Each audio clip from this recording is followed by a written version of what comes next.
A new service has been established to help asthma sufferers breathe easier and keep them out of hospital emergency rooms. This initiative is all about reducing those frequent flyers that are cropping up at GPs or the emergency department because they've had an asthma flare-up. There's roughly 20,000 asthma presentations to emergency departments just in New South Wales alone each year.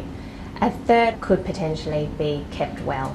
We've built referral forms into Medical Director and Best Practice, which are the leading software platforms used in general practice. In Medical Director, GPs will be prompted by a pop-up every time they prescribe a preventer medication, which asks them if they'd like to refer their patient to the asthma info line. With their patient's verbal consent, they can tick yes, and the form is submitted electronically to the team. And the asthma information line officers will follow up with a call to the patient within 2 working days. Yeah, and are you taking all your medication? Are you on a preventer at all?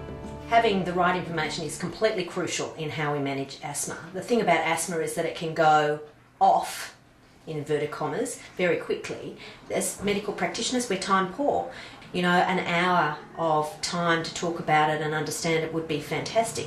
You know, I'm seeing them for 15 minutes. You know, when you hear news for the first time, then we know that you're lucky if 30% of the information is actually properly understood and remembered.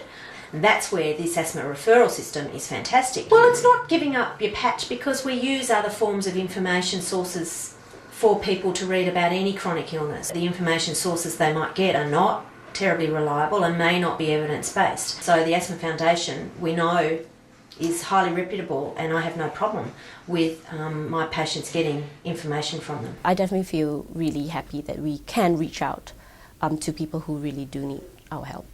That was an adult in his 40s, and he was shocked that he has asthma very late. So I answered all the questions he had about the triggers and how to manage his asthma and how to take the medications, and he was really grateful.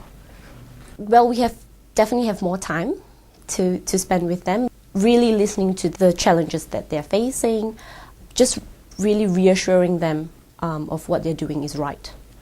Well, we've had excellent uptake of this service in the first 6 months of its operation.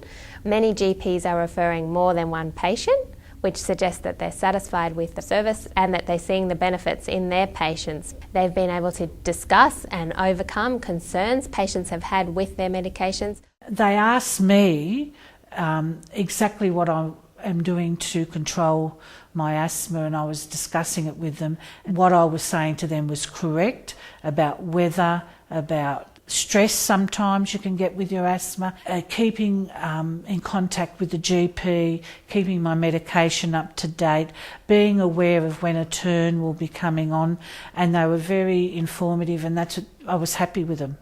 Very, and they listened and they discussed, which was good, and it was simple. I have 3 women friends that have asthma, and I said, look, the Asthma Foundation is there for you if you need it, and to speak to your GP about it. I have referred at least 20 patients to the Asthma Foundation. They've all been happy with the information that's been given to them. Since we've been following the patients a lot and getting the support from the Asthma Foundation, we can say we didn't have any patient that needed admission this year. Our major challenge now is getting out there and letting more GPs know that the service exists and encouraging them to use it so that their patients too are able to benefit from the comprehensive information and support provided by the Asthma Information Line.